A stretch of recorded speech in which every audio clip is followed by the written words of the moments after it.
It kind of dawned on me recently, but I think so many times when we're in a job or in work, we're so preoccupied with how people perceive us or how we might be perceived by others. But then it's interesting, I think once you move on from that job to a different company or you go elsewhere, you soon come to the realization that actually it never really mattered, especially when it's the case where when you do move to a different company, people don't keep in touch. And so all of that time you spent worried about how you were going to be perceived and what people think of you, and all of that waste of thought and effort that goes into that is almost meaningless. It's irrelevant. When it comes to the idea of caring less, the thing you have to remember is this.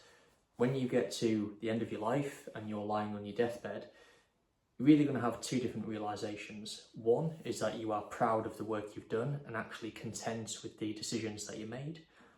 Or you lie on your deathbed feeling complete regret over the decisions that you didn't make and the actions you didn't take because you were too worried about what the people thought of you. Now, I think when it comes to the idea of going through a breakup with another person, part of the reason that can be so difficult is because ultimately you formed an emotional attachment with another person, and that can be hard to let go of. The way social media works, and where it probably doesn't help a lot of people, is that the way the algorithm works, if you start liking a load of posts related to breakups and heartbreak, you will then get flooded with a raft of other posts related to the same content. And I think the trap a lot of people fall into is they just become completely immersed in that idea. When it comes to the idea of caring less, where it's so important, particularly with going through a breakup, is just being able to understand and come to the realization that the person you've broken up with is probably moved on. And that's absolutely fine, they're allowed to do that, and so are you. Now, when it comes to going through a breakup and the idea of caring less, you can either go one of two routes. You can either be completely consumed by the idea of losing someone, and let's be honest, what a lot of people do is they'll just sit on the phones all day scrolling through reels and being completely counterproductive, or you accept the situation for what it is. You work on yourself. That might be going to the gym, it might be going running, it might be forming new social connections. Hell, it might even mean meeting somebody brand new who's actually better or more suited to you than your previous partner.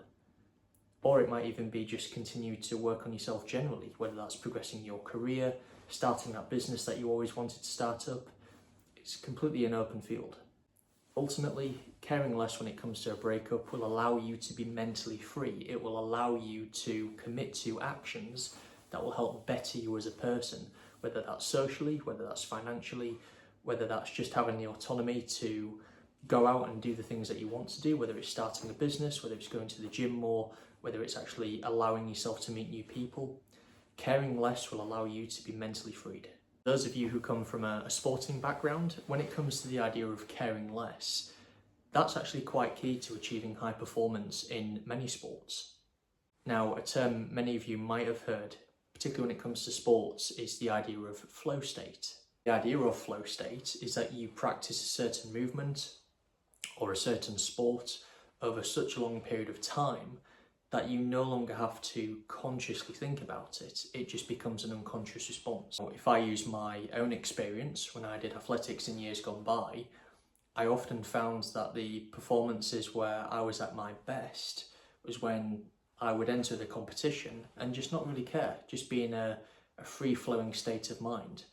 Whereas by contrast, I would say some of my worst performances are where I have just completely overthought the situation far too much and just overcomplicated the movements that I needed to go through. I think when it comes to the idea of social interactions and meeting new people, I would say one of the areas I struggled with the most, particularly in years gone by, is always having this feeling that I wasn't worthy of new friendships or that I didn't deserve new friendships. I do think part of that was just an honest lack of confidence. But then I also think another part of it is just overthinking the situation way too much when it came to meeting new people who would potentially be new friends. A lot of the time, I was so worried that I would be rejected or I'd get laughed at by wanting to approach a new friendship group. And I think that's quite understandable. I think particularly with most friendship groups, and I discussed this in a previous video, is I think by the time you get to the back end of your 20s, most friendship groups are fully formed, and a lot of the time there's a reluctancy to let new people in, and that's understandable. Ultimately, where caring less will help you when it comes to meeting new people and forming new friendships is that ultimately it will allow you to just be relaxed when it comes to approaching new people.